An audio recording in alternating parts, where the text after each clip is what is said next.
I don't think I told you good morning even. See you bright and early every day. Oh, it's late today. 5 minutes late. That's terrible. That's terrible. I learned from the best. No. Let's see inside. Let's do some text inside.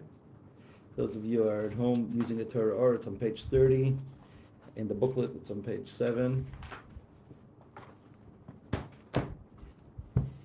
Yegala Lan PIII, may Hashem reveal to us the secret, the reason, the Bistreisa Nahame. This is from the Shabbos poem of the Arizal. The Bistreisa Nahame from the Bistreisa Nahame that is in the 12 breads. Yeah, that's the show bread. The Inun Oz Bishmei Kfilo Klisha. So what's the first half of the book? The first half over here. Oh, I can't put that big images. Sorry. The Inun Oz Bishmei, that they are a letter in God's name. Kfila Uklisha. Kfila is double. Uklisha and a week. Hine, says the Alter Rebbe, Hine milui hey hi behei acheres. How do you fill a hay with another hay? See? Hine milui hey hi behei acheres. Who remembers what's the meaning of the words? The milui, the filling of a hay, is with another hay. Remember we spoke about that? What is the filling of Aleph? Aleph, Lamed, Fei. The Lamed Fei, that's the filling. So Right. the first letter is always going to be the letter that we're discussing, even though in English sometimes it's not, right? You could say M, so the first letter of an M is an E, right? But in Hebrew, it's always going to be the first letter is going to be the actual letter, and then there's the filling of the letter, which Kabbalistically this hints to. Hey, you. Hey. Oh, so every letter, the filling, there's different ways of filling a letter, but the filling is, so to say, the secret of the letter. It's another level to the letter. There's the numerical value of the letter by itself, and there's the numerical value of the filling. There's the message of the letter itself and the message of the filling. So Hine says the Alter Rebbe, milui hey, the filling of the hay, hi behei acheres, is with another hay. How do you fill a hay? With another hay. Hay. Yeah, right. No, how? Where's the other hay in the filling of a hay? How do you write hay? Hay. Oh, that's one way of filling a hay. Ah. But then there's another way of filling a hay with another hay. Yeah. Oh, yeah. Hay. Gotcha. Actually, that's the filling is going to be, I think it's going to be 52, right? The yud is going to be how much? 20. The yud is always 20. There's only one way of filling a yud. Yud vav dalet, that's 20. Hey is another 10, that's 40.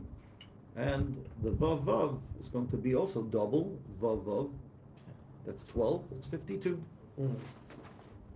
So let's, hine mili hey hibei acheres ubechinas kfila, and that's the idea of kfila. Kfila means the double. What does it mean, the double letter? The double letter refers to the hay that is double.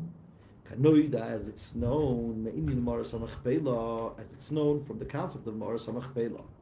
This week's parsha talks about the double cave, Ma'ora Samachpela, where Sarah was buried.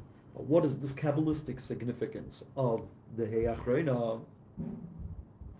What is the Kabbalistic significance? The Kabbalistic significance is that the Ma'ora Samachpela refers Shehi Hey Achrona, that refers to the last Hey of the Eibish's name. The Shem Ban of the name Ban. Ban means, what is Ban? 52. God's name with a filling that comes out to be that the sum is going to be 52. That's hinted in the concept of Ma'ora Samachpela. In general, Shem Ban is connected to Malchus, it's connected to femininity, it's connected to the world.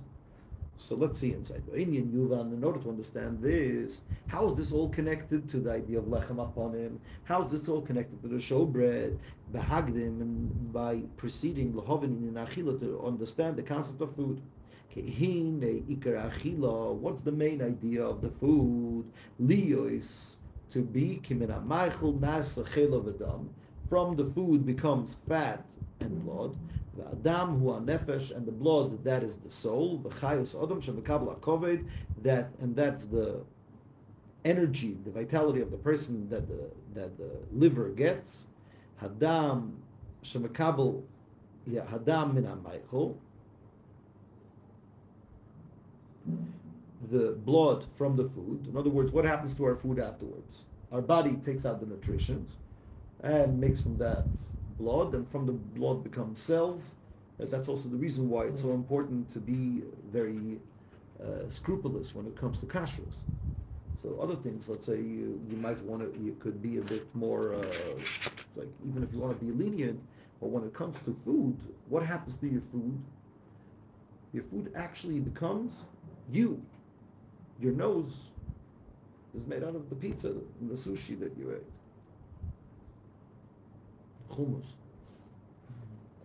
Depends. It's like during the war, there's a guy that is running around from one studio to another studio saying that you were in the Middle East, you don't understand. He's a Persian. So he says you don't understand how these things work. We're in the Middle East and you're talking to them. So he talks with an interesting accent, with a Persian accent, with a Persian accent, and he says that you are bringing the culture of sushi to the people that are into hummus. So this has become a very famous line during these days over here in Israel. So let's see inside. So what happens to the sushi and the hummus afterward? You're afraid to talk on the video. What happens? No, I don't know. I don't say that. It becomes a part of you. Becomes you. Becomes. Literally, our cells change. We're not the same person that we were born after how many years? 20? Very often. No, there's certain parts that change very often, like the skin, things like that. But the whole body doesn't change very often. But after 20 years, I think not even one cell is the same. Well, so that's why food is so important. I know it's sometimes very hard to be very scrupulous with kashrus, but to eat good supervision. It's a very standard thing they say in the West. You are what you eat. Exactly. You are what you eat. Chassidus talks a lot about it. Nowadays, in the Chassidus, when Chassidus says that you get the energy from the food, and Chassidus says that not only the energy, also your psychological state. So when Chassidus said it, it was quite revolutionary. Wow, it really could affect your psychological state. Nowadays, the whole world is into vitamins. You understand that if you really need more focus, that means that you need some more B12. And if a person is depressed, he takes certain pills, and it makes him less depressed. So food. So if you have the ability to do it naturally through food, that's even greater. So nowadays, what Chassidus says about the power of food, it's very interesting that it says in Kabbalah that the highest levels that a person could achieve is through having the right intention before eating. This connects to what we have been talking about, eating mindfully. What does a bracha do before you eat?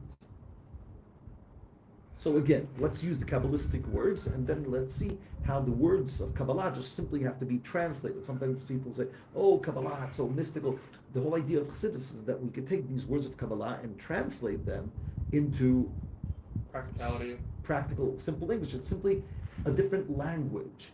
Just like when it comes to any other science in the world, if you become a doctor, there's going to be a lingo. It's going to be a jargon, a terminology of being a doctor. Or you're going to be a psychologist, you could sometimes use the same words that the simple people use for something else, but in that school of thought, these words mean something else. Yeah, are you aware of that? There's different, every school of thought has its, this is what it means when a doctor says this and this and this. You just need people to translate it. What Chassidus is trying to do is exactly the same. Chassidus is trying to translate Kabbalistic concepts. So what does Kabbalah say? Kabbalah says that when a person makes a bracha on food, what does he do? He brings to the forefront the sparks in the food And then he could actually use the food in a way that will make him closer to God.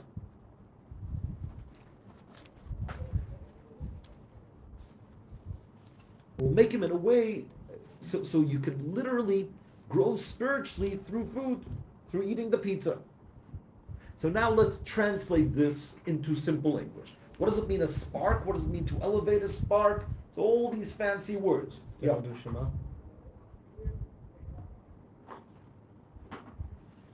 Thank you for reminding me. Yeah. I've done it already.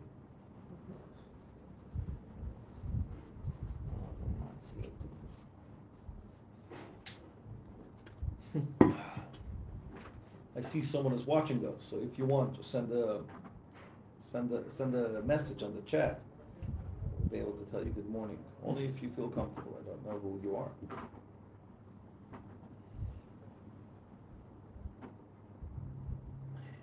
You know if the audio is good, the fan blowing at it. Yeah? No, it's okay. Yeah, It's okay, but Yeah, I think so. Are you live in yours or Mayanot? On mine. Actually, check if the chat works. Just I want to see. So what does it mean? Let's translate these words from Kabbalah into practical words. What does it mean? There's a spark, needs to be elevated. Welcome to live chat. Yeah, David said hi. Hi, David.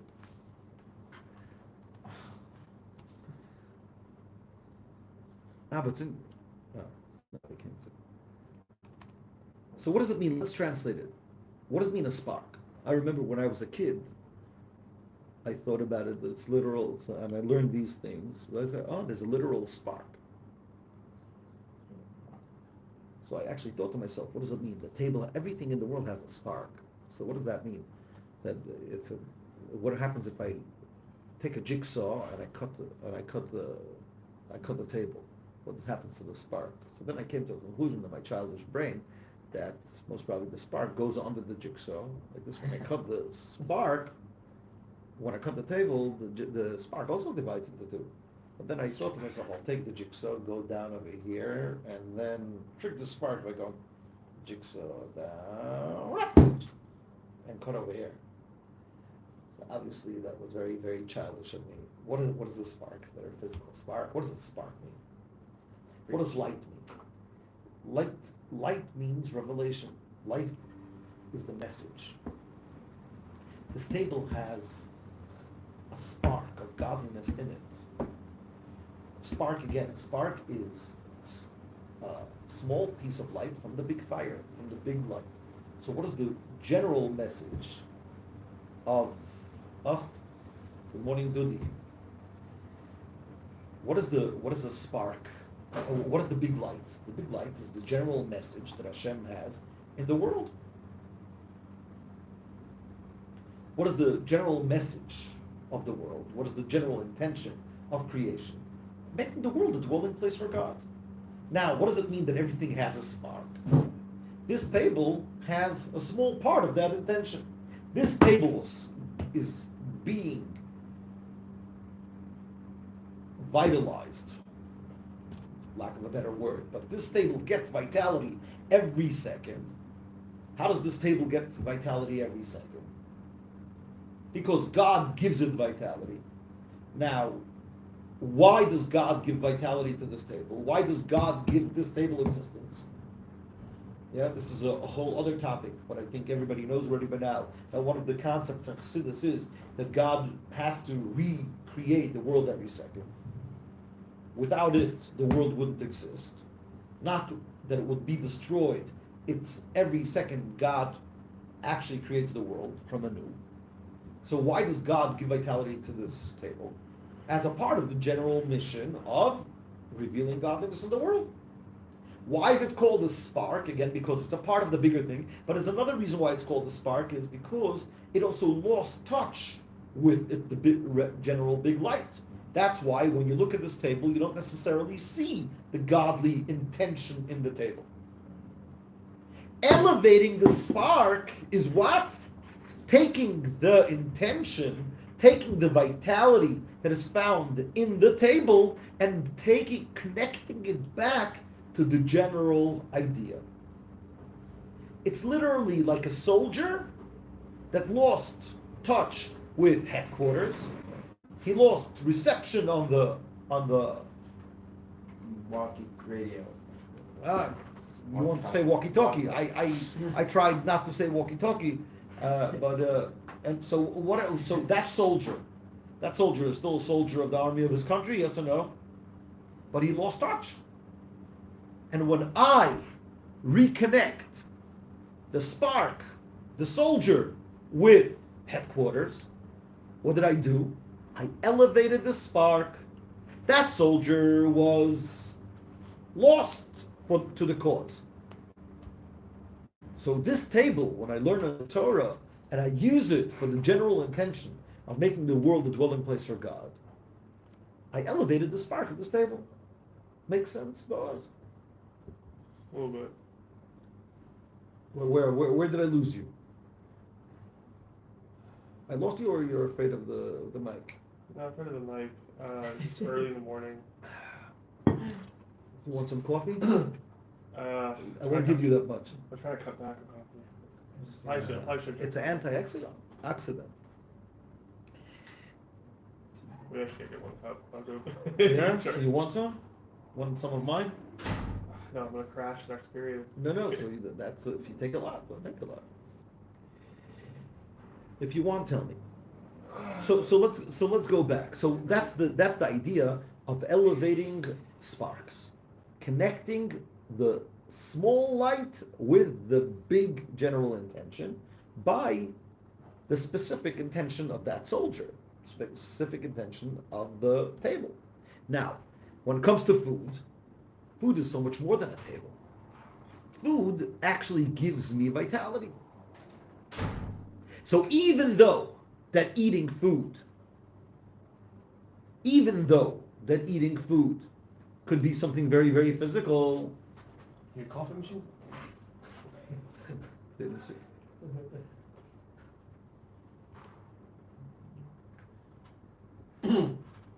Even though that eating food is something so physical, says Chassidus that if you do it, it's like, again, first let's use the Kabbalistic words. When you make a bracha on the food, you're actually bringing out the godly sparks, and it could help you spiritually. Why? Because if you eat the food mindfully, and you're thinking about the food as godly vitality, so you're basically doing the intake of your energy with a focus of godliness. And that could really take you to a whole new level. That's why it says that with the highest levels that a person could reach very high levels. I can't say the highest because I don't remember if that's exactly the words that it says in Kabbalah. A person could achieve very high levels by eating mindfully / what does it mean to eat mindfully? Making a bracha before the food is a very, very powerful way to have the right intention. Make a bracha on the food. So what are you basically saying? I'm drinking this cup of water, and I say, Baruch Atah Hashem Elokeinu melech haolam, shehakol li b'dvarei. That everything is created with your word. So basically, what did I say? I revealed that I don't see this steak or this cup of water as something separate from God.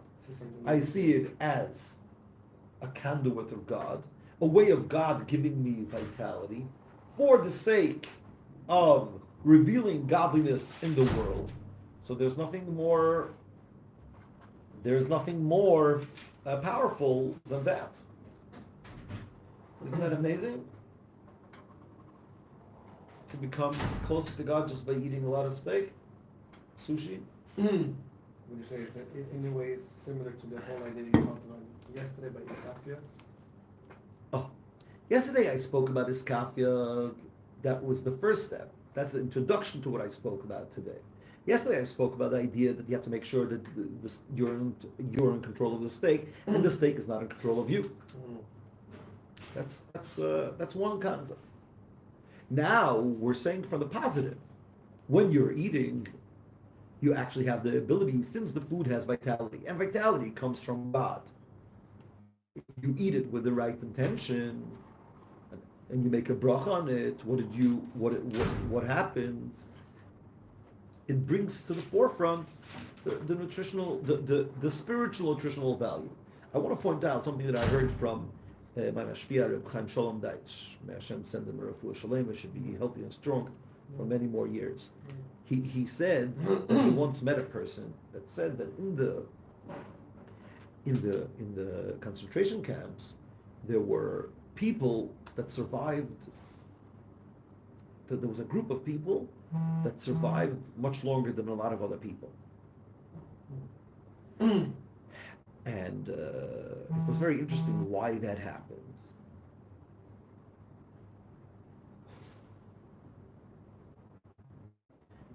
And they did some research, I don't know, or the people of that group said like this, that they had a doctor on the group.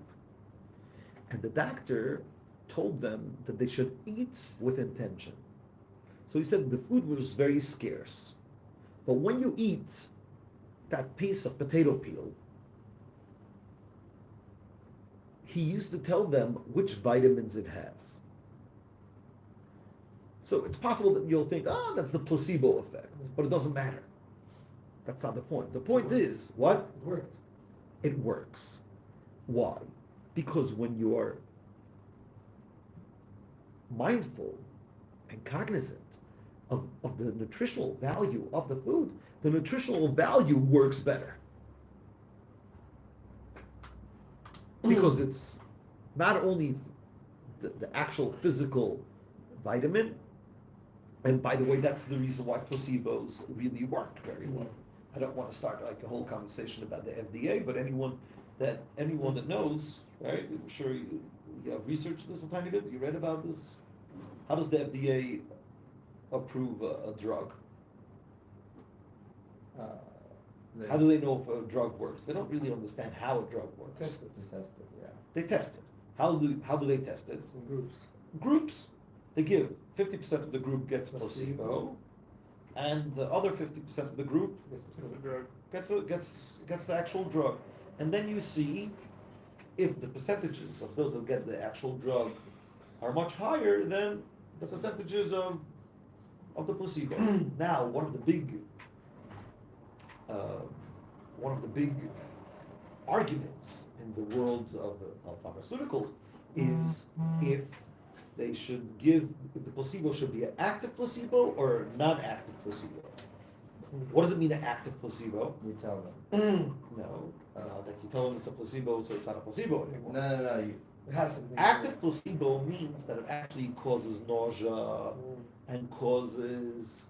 So basically, what they do now, I don't know now. When I heard this was I heard it from Rabbi Fink. He was a big. He knew also about medicine and things like that. So I don't know what they do nowadays, but I think they didn't change it. The pharmaceuticals would never agree to change it. So what they would do is like this: the placebo, just small sugar pills. Now the people that are against it, they say, obviously the sugar pill doesn't work that well. I want you, instead of giving a sugar pill, I want you to give a pill that will cause the person side effects. And when the person feels side effects, that's actually going to tell him this is really something, it's going to be on his mind so much more that he's taking a medicine and will heal him more. But obviously the pharmaceuticals don't want it because then it will be harder to get the discrepancy, not the discrepancy, the contrast between the people taking the placebo and the people not taking the placebo. So, in connection to what we're talking about, if you're mindful about how the medicine works, physically people become healthy, and there's always people that are going to become healthy with a placebo. The only thing is that the real one has to have a higher number of success. It made me think about. So I'm just trying to say like this. I'm trying to say not that it's a placebo, right? When it comes to Yiddishkeit, when it comes to spirituality, where the whole idea is the thought. So when you eat with intention, and you understand that what I'm eating now has a godly vitality, So you actually have the ability to connect to God. To connect to God. It actually helps you connect more. Yeah, what do you want to say? No, I'm just trying to sit up, get more engaged. Ask a question, say a comment, a witticism that will get you the most engaged and more than everything. I'm not on my games today. You look very tired. That's I tell you. And I'll do some coffee here. Yeah, you want mine? No. I'll do the regular. The regular is And you even call that coffee. Okay. I'm not ready for the Hasidic master coffee yet.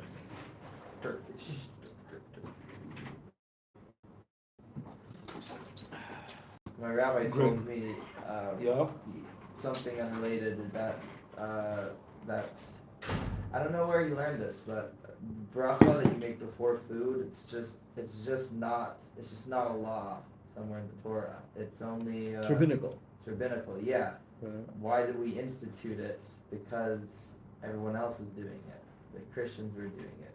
Like, thank you, Almighty, and they just eat. But they don't do an after bracha. So it was a kal v'chomer. Look, these guys are blessing before foods. Like, I don't know where he took it from. The Talmud says why we instituted it. So the Talmud says that in the Torah we see there's two types of there's two deraisas surrounding blessing. After bracha for bread and the before bracha for Torah. Mm-hmm. So that is the kal v'chomer. You could look it up. I think it's it's in brachot. I think page 35b. And there's an after bracha for Torah, right? What? There's an after bracha for Torah. No. No, there isn't. But I don't know if that is the Raisa. Not There is an after bracha for Torah too. For Gemara, yeah. Not when you learn Torah. When you have an aliyah to the Torah. It's like when you, Yeah.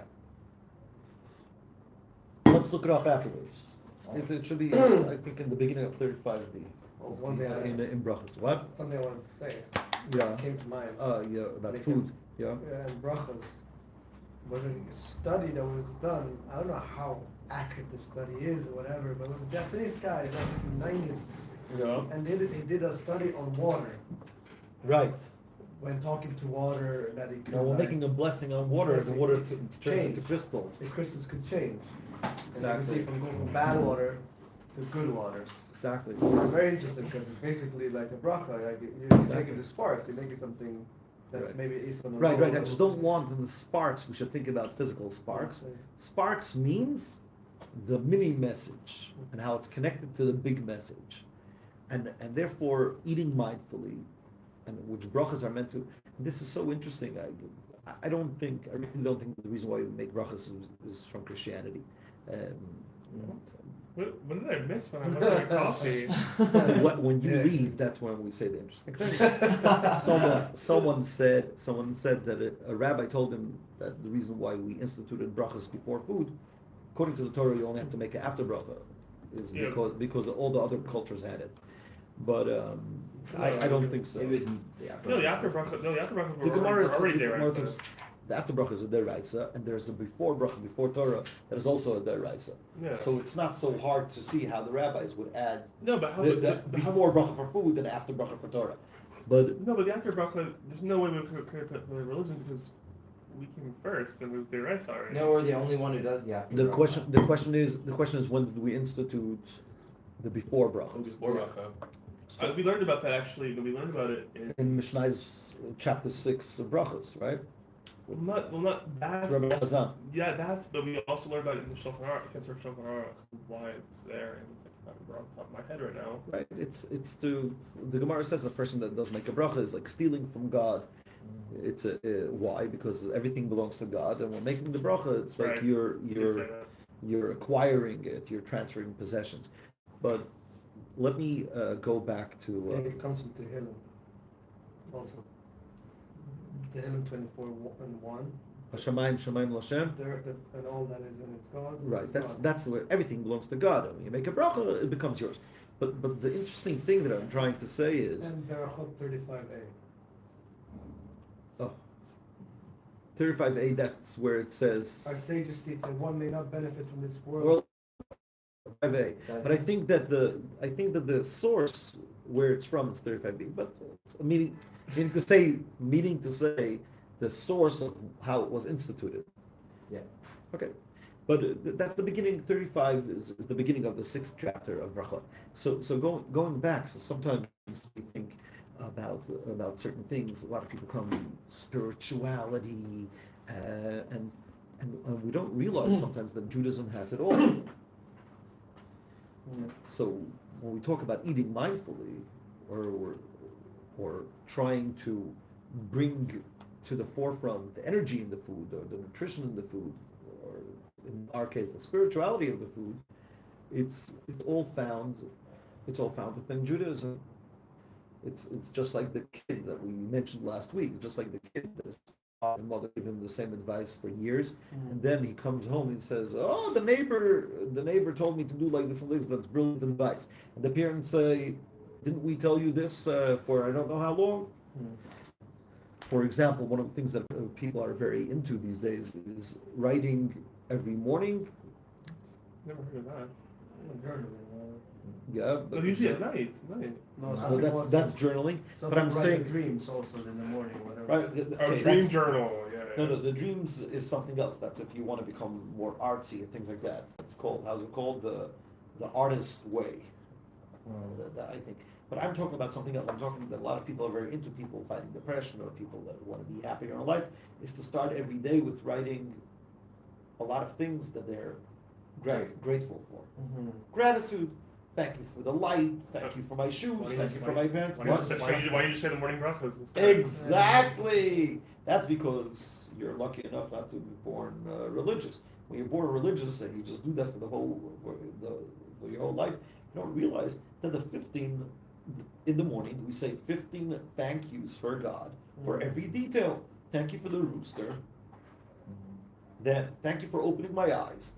Then it goes in the order. Thank you for opening my eyes. Thank you for being able to stretch. Thank you for me being able to sit up. Thank you for the clothing. Thank you for stepping foot on the ground. Thank you for being able to walk. Thank you for giving me the energy. Thank you for my hat. Thank you for my belt. And thank you for making me who I am. 15 blessings. And imagine if we would have that intention every morning.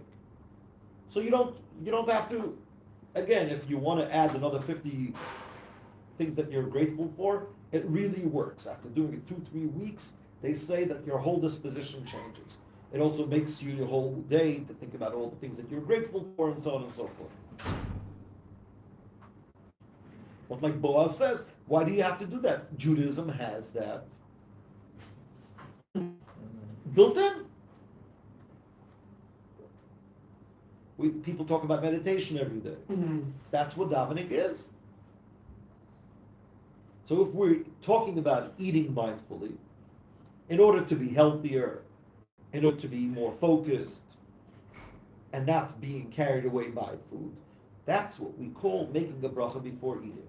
Making a bracha before eating tells us what the food is about, and that we're over here in order to reveal that spark, which again, the meaning of revealing the spark, what does that mean?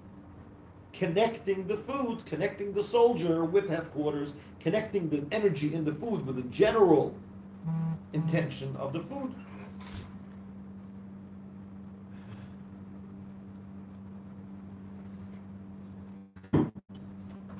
And this. Let's move on. Because from the food, nasa chelav v'dam becomes our fat and our blood. V'adam wa nefesh, and the blood is our vitality, is our soul. V'chayus ha'adam, and the vitality of the person. Shemekabel ha'koved, that the liver receives hadam, the food, min ha'machal from the. Hadam, the blood, min ha'machal from the food. V'sholeach lalev, and sends it to the heart. Ulamoyach, and to the brain. So basically, our food, the Alter Rebbe hints here that our food not only makes us expand our flesh, but also the heart and brain are also going to be very affected by the types of food we have. So if you have certain foods, can make you angrier. Certain foods can make you calmer, happier. The class shlitin in ba'alma. There's three. That's the Sefer Yetzirah. There are three shlitin. What is shlitin? Shalit. Shalit are governors or rulers. There's three rulers in the world: Kavda, the liver, the liba, and the heart, or moicha, the brain. The liver is always connected to our power of action. Liba, the heart, is connected to our power of emotions, even though I don't know scientifically how to explain the connection between the heart and emotions. But the fact is that the whole world, they want to show love, a picture of a heart. Yeah, where did that come from? It's like the heart literally is just like The heart literally is just a pump. It's It pumps blood. yeah. It's all biology. At the end of the day, like blood is all like literally up here in your brain. At the end of the day, like it's We has nothing to do with your. we didn't know that. It has nothing to do with literally. So Like, I beg to differ. It's not in the brain. No, it's How did someone once say? How many brain cells are there in love? None. No. But when you get heartbroken, you feel it in your heart. Again, it's called heartbroken. But that's the question of us. When did we decide to call it heart? You know, but really, even scientifically, they'll say it's not the actual brain; it's the lower part of the brain, which Chassidus calls das. It's the lower So- part of the so brain, it- the so it part of the does come brain from that your understands emotions. What? It does come from your brain. Yeah, of course. Right, but So it's pretty not much- the so- brainy brain. It's a part of the brain that is connected to emotions. Right. So basically, it comes from your heart just as much as it comes from your compass. You know. Like, Exactly. Okay. We have to put a beep on the YouTube. They might flag it now. Yeah, or they don't Explicit language. they don't demonetize Yiddish. Okay. Very good. Valdezeh, through this, through what? Through a person eating food, mis'ala machal, the food gets elevated. Shenasa mimenu, from the food, what happens from the food? It becomes leiv u'moyacha adam, the heart and the brain of man. Valdezeh, through this, mischazik libo yemoicha b'avodas Hashem, the heart and the brain of the person becomes stronger in avodas Hashem. Shebeliboy b'slavos kadish beyesh shenasa b'koyach achila sheblo achilo. I'm sorry. Mischazik liboy moicha b'avodas Hashem shebeliboy. His heart and brain become stronger in the service of God that is in heart. B'slavos. What is a slavos? Slavos is flames of fire, lahav. But a person becomes fired up, karish be'esh, like tongues of fire, shenasa b'koyach achila, that happens through the power of food, sheblo achila, without the food, the person would have become weaker, and then he would have less energy to serve God. The gam moichoy, also his brain, nasa chazak. Like I said before, in times of the Alter Rebbe, this was a big wow, food, brain, what's the connection? So it's already hinted in the Gemara. The Gemara says that Reb Nachman said, the reason why I didn't give you the answer yesterday, most probably he was asked the question a day before, the next day he came with the answer. And he said, the reason why I didn't give you an answer yesterday was because I didn't have ox meat. Let's translate it in 2022 language. The reason why I didn't give you this good answer yesterday was because I was missing vitamin B. Meat has a lot of vitamin B.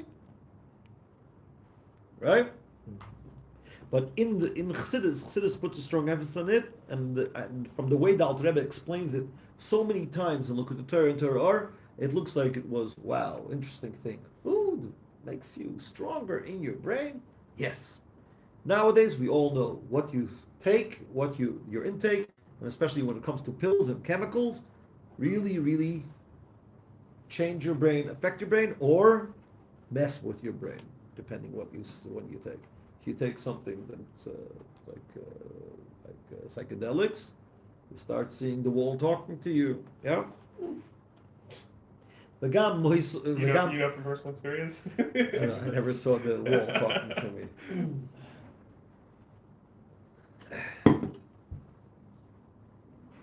V'gam moichoi nasa chazak, also his brain becomes strong, Lizbonim Gdol Hashem, to be able to meditate in the greatness of God. Chulu. V'zeu inyan birur. That's the idea of birur. What does birur mean? Birur means what?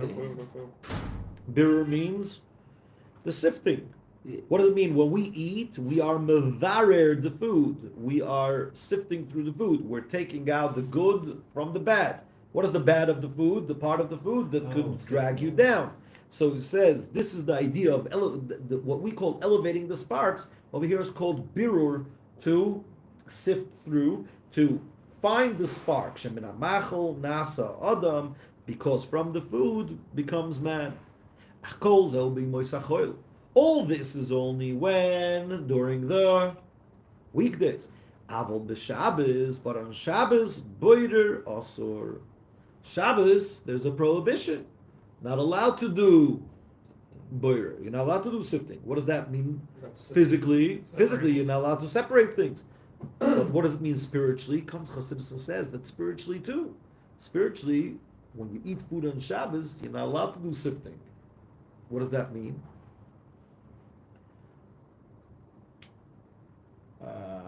That on Shabbos the food becomes holy. So Shabbos, you don't have to think, oh, this food could be dangerous. So during the week, we have to eat with a sword in our hands, like we said last week, or I think this week we said iskafia. When we spoke about iskafia, we have to eat with a sword in the hand. I once saw a place that the Rebbe writes that could be the reason, the subconscious reason why the world always puts a knife. A lot of times, when you set a table, you put a knife. Very rarely, depends if the people are very, very, have a lot of food, how do you say? Etiquette. But how do you say? Table etiquette? Yeah. Food etiquette? Yeah, table. People that have table etiquette use the knife. But a lot of cases, the knives are not used. What happened to the Persians? They don't have a knife. The persons don't have a knife. Not a spoon. Because all the food's so soft. There's a spoon and A spoon and a fork. They use a spoon and a fork. But I just want to say, spoons are also a later invention. In the Torah, you find a fork. That's true. A spoon too. Spoon can do anything a fork can. spoon is the best. Yes, name one thing a fork. Yeah, does. but A I fork think can do a spoon cannot do. with eating, I think the forks. No, Spoon can do anything. no, the opposite. Maybe spoons came first. But for eating, I'm not sure. I don't remember. I don't remember. So tomorrow. It's machloket. No. It's interesting. There are some people that don't. There's a custom by some Polish Chassidim that on Shabbos they only use a spoon. Anything that needs a fork, they use their fingers. It's no, you have to pierce. I guess it's almost like So they say I want my fingers to be like in like a temple, prawns. Prawns, I guess, like that. It's most probably very hard for Westerners to see people eating with their food with their hands. No, in Mexico they eat their hands for sure. Like a lot of handheld foods. Mexico. What? You eat wings. Shawarma, falafel, No, but he said pizza. the West. Yeah, because, okay, you don't eat burgers, chicken wings. Yeah, but the Shabbos foods you're not typically like they're not like Chocolates. handheld. Okay, but before going there, where's it up to? It says that the reason why people put knives might be subconsciously from what the Zohar says. It's a reminder to us that you have to, what the Zohar says, that when you eat, you have to eat with a sword in your hand. Why? Because going into the arena of food is going into a war. Why? Because the food could be very lustful. Yeah? Lust. I don't think that I'm sorry. I don't know if in the English language you could use lust for food too, but it could be very into desire, or you could be gluttonous. Gluttonous is most probably a better word than lust. And then It's a common word. you are what? It's a common word. Lust for food. It's a common Lust for food? Yeah. Let's call gluttony. Yeah. word. Yeah, Yeah. people say lust for food to them. All of it. Celery is amazing. Oh, thank you. Still working on it. But Also, you notice my like in and out with the coffee. Like, I'm actually like in and out with the present. Very good, very good. Don't be afraid of He coffee. even has a smile on his face now. That's it. You know what So that you means? see what a food Oh. does. Look what a food does. Suddenly we took a person, he was almost like A zombie. a zombie, and the food woke him up. Well, So the Rebbe that's says how that you know it's a problem. The coffee. it's not a problem. It's not a problem. Actually, Coffee, one coffee a day is healthy. It has antioxidants. It says in Halacha, Keeps you young. It says before davening, you're not allowed to drink or eat unless necessary, but you're allowed to drink tea and coffee if it makes you concentrate better while you're gonna be Sure. I'm all about that. Yeah, that's why Chassidim also eat a tiny bit. Yeah. It's like Yeah. in order to be able, if it helps them focus. But going back to what we were saying, so the Rebbe is saying the reason why we put a knife is because what the Zohar says, you're about to eat. So the food could be very for the desire of the food. Desire of the food, as we said yesterday, usually it's mutually exclusive. Either the food looks good and tastes good, or it's healthier. It's like, again, if you develop a healthy palate, you also appreciate healthy food more. But usually, the way I remember when I used to go to the army on Hanukkah, we used to bring for the soldiers donuts. So it was very interesting to see the difference between the male soldiers and the female soldiers. The male soldiers would look for the big ones. So they look People at the box, look for the good looking and the donuts. female ones would look for it because there's confectioner's sugar on the top. So sometimes because the donut is oily, so the confectioner's sugar dissolves. So they were looking for the pretty ones. That the confectioner's sugar is still white, but it doesn't matter. But in both cases, you could look at for the food, or you could look for it for the nutritional / spiritual value. So that's why you need a sword. But on Shabbos, enjoying the food is a mitzvah. What does it mean, a mitzvah? A mitzvah means it makes you closer to God. Connection. So that's the meaning, that on Shabbos you don't have to do boirer. So we have to be honest. In Chabad they're a bit extreme when it comes to using money for connection to God, because a person could be very easily fooled. You could fool yourself, as the famous saying go by the Kotzker Rebbe. You can't fool anyone. You can only fool yourself. What's the big deal? You're fooling a fool. But so that's why in the world the custom is, before you eat on Shabbos, to say L'chavet Shabbos Kodesh, in honor of the holy Shabbos, which this is a concept from Halacha. Halacha says to say it when we shop for Shabbos. When we shop for Shabbos, Halacha says to say L'chavet Shabbos Kodesh. It doesn't say in Halacha to say it when you eat. Yeah. And therefore in Chabad, the custom, so like this, that's also one of the big differences where I grew up in Chabad. Where I grew up, the opposite. They want to try to make everything very spiritual. Everything physical should be like a lot of ceremony, a lot of rituals around physicality to make the physical be spiritual. So therefore, before they eat, I know people for almost like every spoon, yeah, you've seen that? I have a friend from the Bronx, and his mom was originally a Baltimore in Breslov. I don't know if she's still in, I don't know, but they have a lot of friends in Breslov. And we stayed by this Breslov family in New York, and he said every bite, he said, exactly. So in Chabad, they scoffed a bit. They said, Chavet Shabbos Kodesh, that's why you're eating. You're eating for the sake of Shabbos, you're eating for the sake of, you like the steak, the food is pretty good. But again, this is a bit of an extreme Chabad perspective, because Chabad really wants, Chabad really works on pneumius, so they really wanted everything to be very, very genuine. Should never fool yourself. It's a different approach. Other places would say, okay, so you fooled yourself a bit, but it makes you be less connected to physicality. You make things more spiritual. So in Chabad, there was a focus to say that even in Shabbos you have to make sure not to be an animal. It's a famous story of the Baal Shem Tov. The Baal Shem Tov once took all of his students and told them to hold hands. The Baal Shem Tov used to do it from time to time, make all the students hold hands, and he would sit and also be a part of the thing and make them close their eyes and show them visions. So once he showed them a vision of an axe with a straddle. They opened up their eyes. They opened up their eyes and they were all like shocked. Axe with a straddle. So the Baal Shem Tov told them, there's a Jew now. I showed you a vision of a Jew that is sitting now and is very into his steak.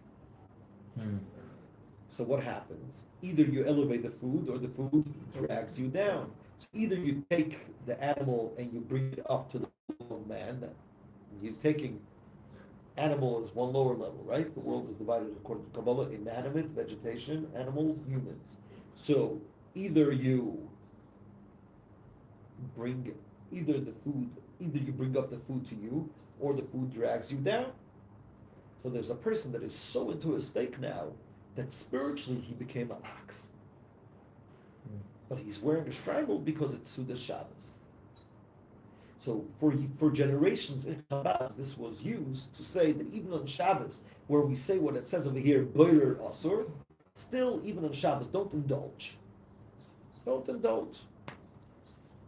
I know this is very hard, but in my house, I try to say, let's not talk so much about the food. Let's eat it, let's enjoy it, but the talking about food, that's a bit indulged. Chassidim try not to talk so much about the food. I know a chassid, his wife always gets upset. She asks, why don't you tell me the food is good? And he says, because I was taught by my grandfather, we don't talk about food. So I disagree with that. Your wife really worked hard and she deserves to get a compliment. Let me see you say that the food is very good even when you don't like it that much. But she worked hard for it. Usually the excuse is, if I won't criticize, she'll do the same thing again. Okay, so you're not into food. Say that it's very good, and she'll do it again. But that guy, I think, took it a bit to extreme. He said, Chassidim never said about food that it's good. Okay, we're not talking about the food, you're talking about her efforts. That's an old argument that I have with that chassid. He's allowed to have a different opinion. But for generations who were very into the story, using it to say that even on Shabbos, that it says in Chassidus, Boirer Asur, even on Shabbos you could become an ox. The Rebbe, like usual, the Rebbe is very positive, so the Rebbe had a different twist. Ultimately, he was still wearing his shtreimel. He was still in the realm. What is a shtreimel? Shtreimel is a holy Shabbos garment. So he was in the realm. Actually, it's like an adornment. What? It's almost like an adornment. It's an adornment, sure. Puts the whole thing together. Right? It's an adornment. So the Rebbe says, ultimately, the guy was still in the realm of holiness, in the realm of Shabbos. So he was an ox, but in the struggle. But so the idea is, like we said before, even on Shabbos you could indulge, and even during the week you could be very mindful. The question is, what is neutral eating? Neutral eating during the week is dangerous. Neutral eating during the week, because the world is low during the week, therefore the food is going to drag you down. On Shabbos, the neutral food is holy. Enjoying the cholent on Shabbos is a mitzvah. Oinik Shabbos makes you, mitzvah means it makes you one and close to Hashem. A beautiful, beautiful day. It's a lot of fun talking a whole week about food, about eating. What makes you hungry?